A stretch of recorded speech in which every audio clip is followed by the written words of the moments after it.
We're continuing on Hilchot Kriyat Sefer Torah in Orach Chaim, Siman Kuf Mem Vav, on Daf Kafchet Amud Aleph of the regular Prince of Mishna Berura. We started already Seif Aleph, which includes Asur Laset Ulhaniach Sefer Torah Kashu Patuach, the prohibition against leaving an open Sefer Torah when they're in the middle of reading Sefer Torah. You can't just turn your back and leave the shul. As we mentioned, the pasuk in Yeshayahu in Perek Aleph of Ozvei Hashem Yichlu is said on the person that does that is considered leaving HaKadosh Baruch Hu, because the Targum there says in Yeshaya that a person that leaves the Torah is as if leaving HaKadosh Baruch Hu, and difficult words have been said about that in the Navi. And we mentioned that Ben Gavra LeGavra, in extenuating circumstances, when you really need to leave for a short time, Ben Gavra LeGavra between two people, when one finished the Aliyah, the other one has not started, is mutar to go, provided, says the Mishnah Berura, that you come back before the next Aliyah starts, because you don't want to miss any of the reading, even though that we recognize that that is a machloket, whether or not it's chovat tzibur or chovat hayachid, is it the personal obligation or communal obligation to read the Torah.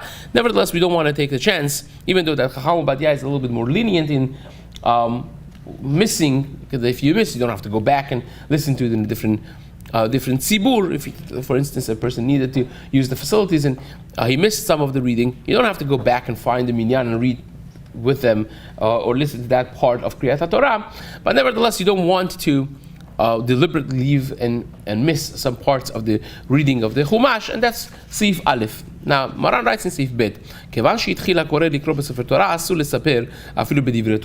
once they start reading the Torah in any of the given aliyot, it's now prohibited to speak, to do other things that take your attention away from the reading. The example that the Shulchan Aruch gives is you cannot speak. Afilu b'divrei Torah. Even if you are saying divrei Torah to your friend next to you, it will be prohibited. Afilu ben gavra legavra, v'afilu im mishlim hu parasha. Now it becomes even more stringent. Initially in the Shulchan Aruch, the first shita that Maran brings is not only you cannot do that when the Torah is being read, but once they started the reading of the Torah, the first aliyat kohen, now you cannot speak anymore until the end of Kriyat Torah, until the Kaddish, or even the Maftir maybe. You can't talk, even ben Gavra legavra, even between the aliyot. And says the Shulchan Aruch, afilu im hishlimu aparasha, even if you have read it, you have completed the reading of the parasha yourself, but they're still not finished, you can't speak. But then says Maran v'yesh matirin ligros belachash. This is a very unique and unusual pattern in Shulchan Aruch. This seif in Shulchan Aruch, Kuf Ben Vav Seif Bet, is a very strange pattern, because Maran is very ambiguous, because Maran brings the first opinion that is very stringent, as we just read, and then there are three different, if I remember correctly, different lenient opinions that Maran also brings. Yesh omrim, yesh omrim, yesh omrim. He doesn't tell you what he paskins. Now, the poskim, the achronim, mention that perhaps all of those are legitimate leniencies to be relied upon, but nevertheless, the read of Shulchan Aruch goes as follows. V'yesh matirin ligros belachash. There are those who say that when they are reading the Torah, you could be learning belachash, not out loud, but you're looking in the Sefer, learning with your eyes and with your mind. That would be mutar, even though that you're not paying attention to the Kriyat Torah necessarily. The Chazan is reading and you're doing your own learning. That would be still mutar if you're not making any noise, you're not speaking in divrei Torah, right? You're not talking, you're learning with your eyes, with your mind. V'yesh omrim, the second one is Shem yesh asara desaiti, that if there are 10, if there is a minyan of people who are already listening to the Kriyat Torah, if you have a minyan without you, you're not the 10th guy, there are other people who are listening, then in that case, is mutar desaiti lesefer Torah, mutar lesaper then it's mutar even to say divrei Torah quietly when you're not paying attention to the reading of the Torah and you're just speaking in divrei Torah. Ve'yesh matir, of course, when you're not disturbing the tzibur, ve'yesh matirin, and then the third shita he brings over here, yesh matirim lemisha torato umanuto. There are those who say is mutar for a person that his whole life and his whole day is learning Torah, so therefore he doesn't want to stop from his learning for listening to the Torah. That is, when it's mutar. ויש מתירים למי שקודם שנפתח ספר תורה מחזיר פניו ומראה עצמו שאינו רוצה לשמוע ספר תורה אלא לקרות ומתחיל לקרות. And there are those who are matir for a person who turns away from the Torah before they start reading. In other words, he knows that they're going to start reading the Torah, and he just opens his sefer, turns away, showing that I am doing my own thing already prior to the Kriyat Torah starting. In that case, it would be mutar for him to continue, because prior to Kriyat Torah starting, he already was doing his own thing. He's not part of them. He's showing that he's not part of the tzibur who is reading and learning the Torah together. He's doing his own thing, and that would be also mutar. And then Maran ends off saying that likrot shnai mikra vechatargum b'shat kriyat Torah shari. That is according to everyone. You could be reading shnai mikra vechatargum at the time that the Torah is being read. That would be also mutar. V'chol ze eino inyan leparashat zachor uparashat para. But all of this is for the regular Kriyat Torah, which is Chovat HaTzibur, is the obligation of the congregation, the community. It's a communal chiyuv, communal obligation to have the Sefer Torah read in the community publicly. But Pashat Zachor and Pashat Para, that Maran holds these are obligations deoraita. These are biblical obligations. In those two cases, says Maran, you would have to listen. You can't deviate your attention from the reading of the Torah and do other things. Shehem ba'asara, it needs to be ba'asara, and it's midoraita, says Maran. So you see from here, even though the Parashat Para is a little more debatable, Maran Shcharuch, his shita is that reading of Parashat Para, just like Parashat Zachor, is midoraita, and shesarich lechaven or shom'a mipi hakoreh. You have to have kavara and you listen to the Baal Koreh reading, and therefore in those two parashiot you cannot and you should not turn around, do your own thing, learn in the sefer or talk in learning. You cannot do any of those things. And then Maran says the magical words v'anachon. After discussing all these leniencies, Hanachon, the proper thing is shebechol parashiot, during the course of the year, in all the parashiot, ra'ui lemetaktek bidvarav, a person that is specific in his path in life.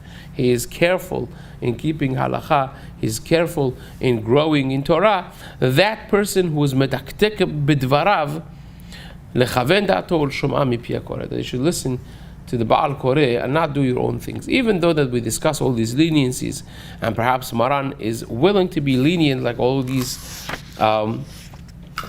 opinions that he brought that are lenient opinions, still at the end he ends off saying that a person that's medaktek bidvarav, a person that's careful, should be careful to listen properly from the Baal Koreh and not engage himself in other activities. So that's if bit of Shulchan Aruch, just to discuss a little bit of what it involves in the aspects of the modern halachic debates. The Mishna Berura writes from the Magen Avraham that from the moment Misha'ah sheniftach Sefer Torah afilu lo itchil adayin koreh likrot, when you open the Sefer Torah, even before the Baal Koreh starts reading, that's already is asur.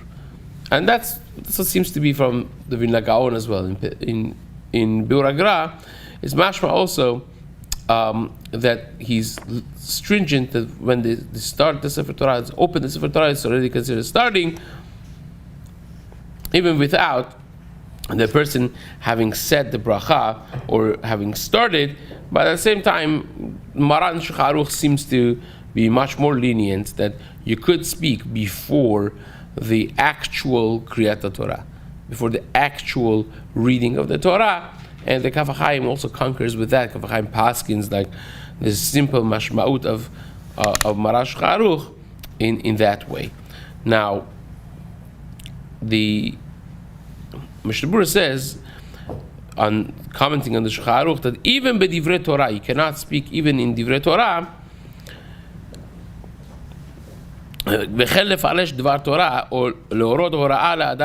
even if somebody is asking you a she'ela, and you have to answer the question as a Rav, as a Posek, as a Moreh Hora'ah, even that is asur. Even though that sometimes we find leniencies, we spoke about this in the halachot of Bet HaMerchatz and Bet HaKiseh before, for those who remember. But says the Mishnah Berura, if someone is doing an isur, if doing something that is prohibited, and you want to stop them from doing an isur, that already is mutar b'derech ketzara. Choose the shortest way, shortest words, and separate them from doing an isur. If they're doing something that they're not supposed to be doing, you can tell them quickly that that's asur, and stop them from doing it, and that would be allowed. Now, what is the isur of speaking in divrei Torah at the time of reading of the Torah?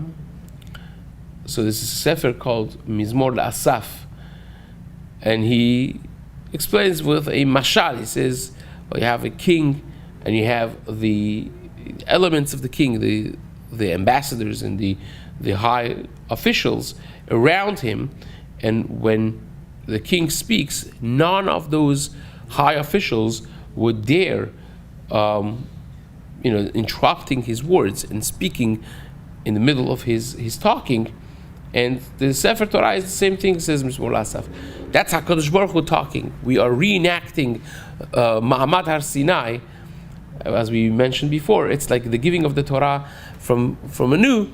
HaKadosh Baruch Hu is speaking, and we are listening. And therefore, even if you're saying Divrei Torah, which is the Divrei Nevi'im, and Talmidei Hachamim of the Amoraim and Tanaim, those are maybe the high officials of HaKadosh Baruch Hu, of the king, but they would not get to interrupt the words of the king either. So therefore you cannot, even though that we have so much respect for Divrei Torah, you cannot be doing that amidst a Kriyat Torah.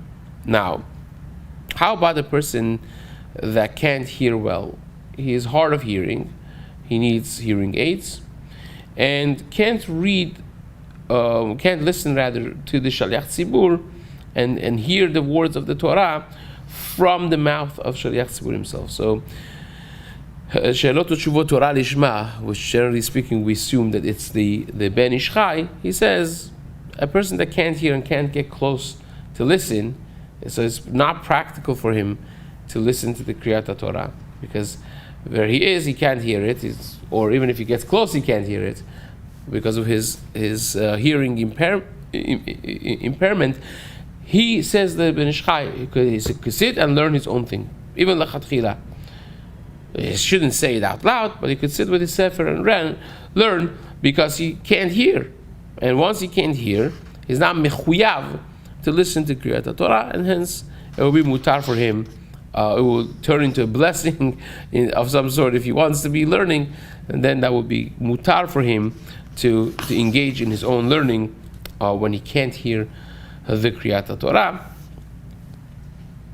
And the Mishnah Berura brings also that from Elirabba, the Macherim and Lakel, that you could maybe learn for yourself. Afinu ben Gavra legavra, Shema imashech. What's the isur of learning between the two aliyot? Because maybe you're going to be dragged into the next aliyah and still be learning or talking and learning when the next aliyah starts, and therefore we just don't allow it from the beginning until the end. V'abach mekel belimud ben gavra legavra. The Bach says no, you could ben gavra legavra you could. The other person that gets the second aliyah and says Baruch Hu Hashem HaMevorach, everyone wakes up kind of like from their slumber or from their limud, and we're not really concerned about that. Now the Rabbi writes that if you're learning with other people, if you're talking and learning with another individual, then you cannot be lenient, because in that case you may be actually drawn to learning more, and that becomes a problem. Shema Yimashech. But for yourself, you could be lenient for yourself, you could be learning, and there's no problem with that. Now, the Kaf HaChaim basically says the same thing, like the Eliyahu Rabbah, that the person could do it themselves, but don't do it with other people, because it becomes an issue. Now, the Kaf HaChaim actually says that the Talmidei Chachamim, their minhag is that they do learn in the midst of Kriyat Torah ben Gavra Gavra, between the aliyot, and a person that is learning ben Gavra Gavra should be careful that when it comes to time of Baruch Hu, when the next aliyah says the Baruch Hu and the brachot, he should be quiet already. He should stop learning. He should answer Baruch Hashem Baruch Olam Va'ed and Baruch Hu Baruch Shemo Amen. He should say that with kavanah, and dibur chol, meaning mundane talk in between the Kriyat Torah, that for sure, of course, is a problem, even if it's things that are mutar to be said in the Bet Knesset, which we're going to get to that in Siman Kuf Nun Aleph later on, the halachot Bet Knesset and Kedushat Bet Knesset, but those are asur to say, even ben gavra legavra. In other words, Kaf HaChaim says it's not that it's hutra, it's mutar, do whatever you want ben gavra legavra. It's only for limud Torah, and that also for yourself only, not to give a shiur or talk and learning with other people. That's the only leniencies that we have over here, not to speak divrei chol and so on. So we mentioned that even giving a psak is not so simple to be mutar. Now I want to read to you the end of Ot Vav that says Ach lehorot az hora'a lefi sha'a en la'achmir. Ben gavra legavra, you could give psak. You could give a psak if someone asks a question. There's no problem with that whatsoever. It's not really that prevalent that you got to give a psak and then you got to start talking and learning, and then you got to be nimshach, you're going to be drawn into the next aliyah. It's not really that common, so we're not concerned about that. Now, Chacham Ovadia Yosef writes that, this is in Chavadat, in Chelek Hey, has a tshuva, that if a person wants to darshan the tzibur ben gavra legavra, when one aliyah finished and now you want to darshan something in the tzibur, that is mutar. It's no problem. They say the Chafetz Chaim, whenever they would give him an aliyah, that would be his opportunity to talk. He would get up there before he said the aliyah. He would give a whole speech. Usually, it would incorporate in it the speaking about lashon hara and the limud Torah. Those two topics, which were his favorite topics, the prohibition against lashon hara and rechilut, and also the importance of learning Torah and engaging in greatness in Torah. So he would speak for 10 minutes, maybe, maybe more, before he got his aliyah, and only then he would say the bracha. So again, Ben Gavra Harvadia says in that shubam, in Chelek Hey Siman Yud Zayin, that it is mutar, because again, people who are listening to the drasha, nobody's getting an aliyah meanwhile, and therefore there's no chashash of Shema Yimashech or whatnot. It's mutar and it's fine. The Kaf HaChaim says basically the same thing as well, and this brings us really also to the minhag of many Sfaradim. Some of the Ashkenazim have this minhagim in certain junctures of time during the calendar as well, that they sing songs. The Sfaradim are very much into this. You have a chatan, you sing songs. You have bar mitzvah, you sing songs. You have songs for for different things. Like, Ashkenazim also used to have a krobetz. Krobetz, it's sounds like something that no one has heard of before. But they're the shirim, they're tishbahot, right? Kol krobetz is kol rina v'yeshua b'olei tzadikim. It stands for that. It's Rashi Tevot. Kol rina v'yeshua b'olei tzadikim. Krobetz means the tishbachot, the shirim, the praises of HaKadosh Baruch Hu that they would do in the middle of tefillah, in junctures of tefillah. So if you want to know, if ben gavra legavra, you could sing songs and piyutim for people who get an aliyah. Some Syrian or Moroccan communities, they have a minhag. Everyone that gets an aliyah, you sing something between the gavra legavra.